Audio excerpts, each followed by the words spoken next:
በማታ እጅግ ከባድ ነገር ተፈጥሯል። ሄርሜላ የወደቀችበት ቦታ ድንጋያማ በመሆኑ እሷ ላይ ጉዳት ደርሷል። አፋፍሰው የጤና ቦታም ወስደዋታል። ይህን ጉዳይ አስመልክቶም የሄርሜላ ቤተሰቦች በአንድ ላይ ተሰብስበው ሄርሜላ ልጃቸውን አይተዋል። በመቀጠልም እዚያ ያደረሳት ሰዎች እነሱ ናቸው በማለት ሩታና ኤፍሬም እንዲያዙላቸው ከባድ ክስን በማታ እንዳዘዙን ጭምር ዝርዝር መረጃዎቹ እየደረሱኝ ይገኛሉ።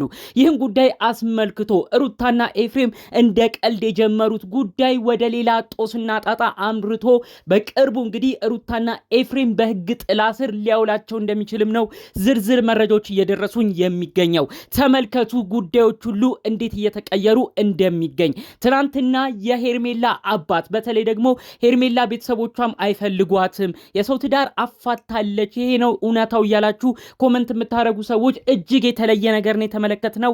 የሄርሜላ አያት እንደዛ ይናገሩ እንጂ ሚዲያ ወጥተው የሄርሜላ የገዛ አባቷ ግን ለመጀመሪያ ጊዜ ከባድ መልእክትን ያስተላለፈው ሩታና ኤፋናይም ያላቸው ነገር እጅግ ያስደነግጣል። ለአብርሽም ከባድ መልእክት አድርሶታል። ሁሉንም እባካችሁ 2 ደቂቃ ብቻ ሰጣችሁ ሰምታችሁ ትክክል ነው የሄርሜላ አባት ወይስ ትክክል አይደለም የሚለውን ኮመንት እንድታረጉልኝ ነው በአክብሮት እምጠይቃችሁ። ሰላም ውድ የሀገሬ ልጆች በያላችሁበት ሰላማችሁ ይብዛ። የአብርሽ ወዳጅ አድናቂ ሆናችሁ በአጠቃላይ የሰውን መገፋትና የሰውን ወደ ጎን መደረግ እማትወዱ ሰው መጠቀሚያ ሲሆን የሚያሳዝናችሁ ቅን የሀገሬ ልጆች እባካችሁ የዛሬው መረጃ እኔም ለመልካም ነውና ይዤ የመጣሁት እባካችሁ ላይክ እያደረጋችሁ ብዙ ሰው ጋር እንዲደርስ አድርጉልኝ። ላይካችሁ አይረሳ። ቀጥታም ይዤ ወደ መጣሁት ዝርዝር መረጃዎቼ አመራለሁ። እንግዲህ በሆነው ነገር ብዙዎቻችን ደንግጠናል። ሄርሜላ ለሁለተኛ ጊዜ ነው እንግዲህ በአንድ ቪዲዮ ክስተት ላይ ስትወርቅ የተመለከትናት። የትናንትናው ግን እጅግ ይለያል። ልክ አወዳደቋን ቪዲዮ መጨረሻ ካያችሁት ሩታ እንዲሁም ደግሞ ኤፋ አንድ ላይ ብለው ነበረ ሲመለከቱ በድንጋጤ የነበረው። ይህ ማለት አወዳደቋ ከባድ እንደነበር ነው። ታዲያ የወደቀችበት ቦታ ድንጋያማ እንደሆነና ስትወርቅ እንደመታት የሆነ ነገር ነው በዝርዝር መረጃውን የደረሰብኝ። ከዛ በኋላ አፋፍሰዋት የጤና ቦታ እንደወሰዷት፣ ከዛ በኋላ ቤተሰቦቿ ጋር እንደተደወለ፣ ቤተሰቦቿም ምንድነው ይቺ ልጅ ዘመድ እንደሌላት ወገን ጠበቃ እንደሌላት መጫወቻ ያደረጓት ብለው እንግዲህ ዘመዶቿ በሁኔታው ሁሉ እንዳበዱ ዝርዝር መረጃው ደርሶኛል ማለት ነው። በመቀጠልም የሄርሜላ አባት ከባድ መልእክትም አስተላልፏል። የሄርሜላ አባት ያለው ምንድነው? አብርሽ እንዲሁም በሱ በኩል ያሉ ሰዎች መጠየቅ ካለባቸው ይጠየቃሉ። ልጃችን መጫወቻ ሆነች፣ ልጃችን እንደዚህ እንድትሆን አንፈልግም ሲሉ ነው መልእክታቸውን ያስተላለፉት።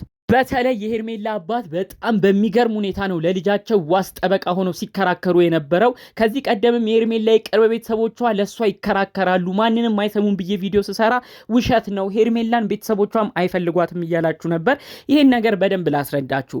ይሄ ጉዳይ ምን መሰላችሁ? የሄርሜላ አያት አሉ ቡታጅራ የሆነ አካባቢ የሚኖሩ እኛ ሰውዬ በሆነ ጊዜ ቃለ መጠይቅ ተደርጎላቸው እኔ በሄርሜላ አዝኛለሁ ብሎ ተናግረው ነበር። ይሄን ነገር ግን የተናገሩት የሄርሜላ አያት ዩቲዩብ የሚያሳዩአቸው ቪዲዮ ነው። እሷ የምትኖረው ከአባቷ ጋር እዚህ ከቅርብ ዘመዶቿ ጋር ናቸው።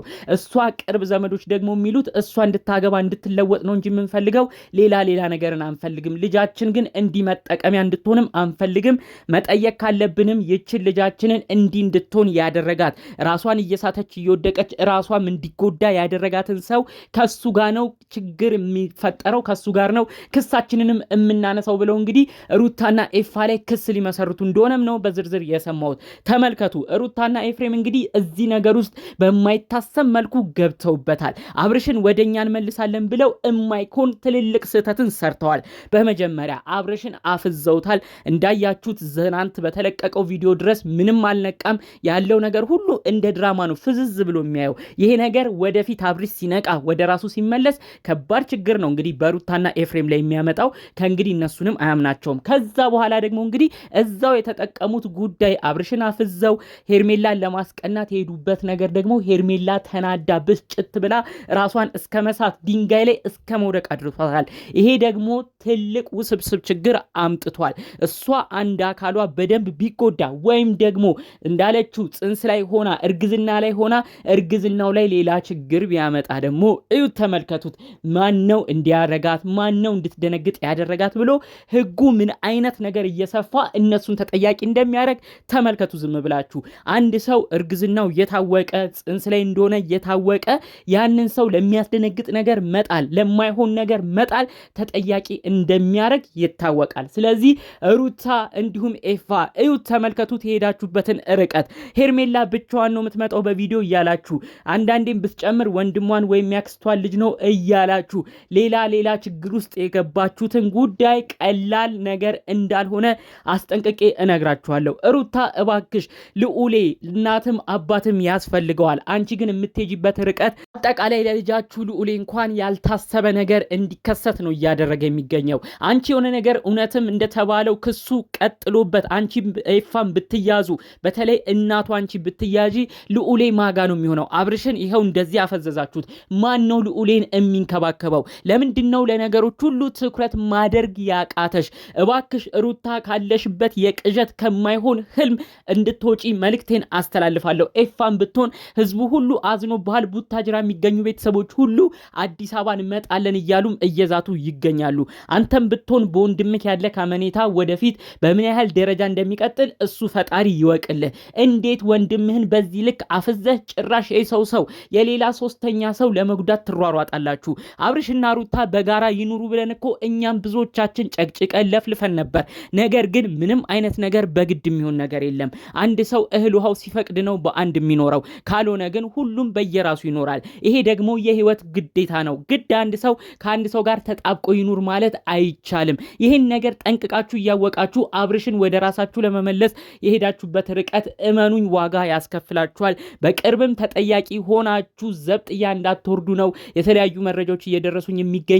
እባካችሁ የሁሉ ነገር ከመፈጠሩ በፊት እባካችሁ ሩታና ኤፋ ሄርሜላን ሄዳችሁ ባለችበት ቦታ ይቅርታ ጠይቃችሁ የሁሉ ነገር ይፈጠራል አንቺም ትጎጃለሽ ብለን አላሰብንም ነበር ብላችሁ ይቅርታ እንድትጠይቁና ጉዳዩ ሁሉ ወደ መሬት ወርዶ ረገብ እንዲል ነው መልእክቴን እማስተላልፈው።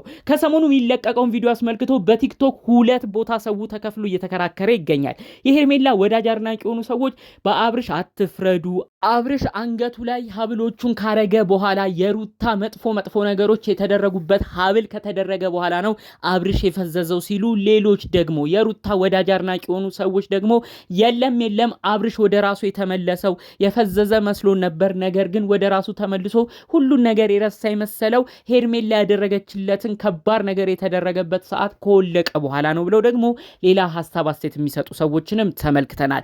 እናንተስ በማን በኩል ነው እውነታ ያለው ብላችሁ ታስባላችሁ? አብርሽ እንደተመለከትነው ሩታ ምን ብድለሽ ነበር፣ ምን አጥፍተሽ ነበር እኔ ላይ ያለ ጭራሽ ሁሉን ነገር ረስቶ ፍዝዝ ባለ መልኩ ነው በትናንትናው ቪዲዮ የተመለከትነው ብዙዎቻችንም ያስደነገጠን። እናንተ ግን አጠቃላይ ባለው ሁኔታ አብርሽ የቱ ጋር ነው የፈዘዘው፣ ማን ነው እንዲያረገው ብላችሁ ትጠብቃላችሁ? እውነት ሰዓቱ ነው ወይስ ሀብሉ? ይሄ እስካሁን ያልተፈታው እንቆቅልሽ ነው። እናንተ ግን ያላችሁን ሐሳብ አስተያየት ብታስቀምጡልኝ ደስ ይለኛል። በሌላ በኩል የሄርሜላ አባት የልጃቸውን ሄርሜላ መብት ለማስጠበቅ በልጃቸው በኩል ዋስ ጠበቃ ለመሆን የሄዱበትን ርቀት እንዴት ተመለከታችሁ? ያለውን ጉዳይ ወደ ህግ ያምራ እነሱ የሚጠየቁልኝ ብለው ለልጃቸው ጠበቃ የሆኑበት ነገር ልክ ነው ብላችሁ ታስባላችሁ? ወይንስ ደግሞ ልጃቸው ሄርሜላ ሲጀመርም የሰው ትዳር ገብታ ነው ሁሉ ነገር ያመጣችሁ፣ ስለዚህ አባትየው መጠየቅም አይችልም ብላችሁ ትከራከራላችሁ? ያሉትን ጉዳዮች በተለያዩ ቦታዎች ተመልክታችሁ እባካችሁ የእናንተን ምልከታ በጨዋነት በኮመንት በሐሳብ አስተያየት ብታስቀምጡልኝ ደስ ይለኛል። እንዲሁም ደግሞ በስተመጨረሻ አንድ ምርቃትን መርቂያችሁ የዛሬ ቪዲዮን እዚሁ ላይ ላብቃ። ፈጣሪ አምላክ የኔ ባላችሁት ሰው በእህት በወንድሞቻችሁ እንደዚህ ፍዝዝ ከመደረግ እሱ ፈጣሪ ይጠብቃችሁ። ይህ ምርቃቴ ነው። ብዙ ሰው የኔ ባለው ሰው ነው የሚጎዳውና ስለዚህ በሌሎች ቪዲዮዎች እስክንመለስ ሰላሙን ሁሉ እመኝላችኋለሁ። ለዛሬ ዘን የመጣኑ መረጃ ይህን ይመስል ነበር። ሰላሙን ተመኘው። ሰላም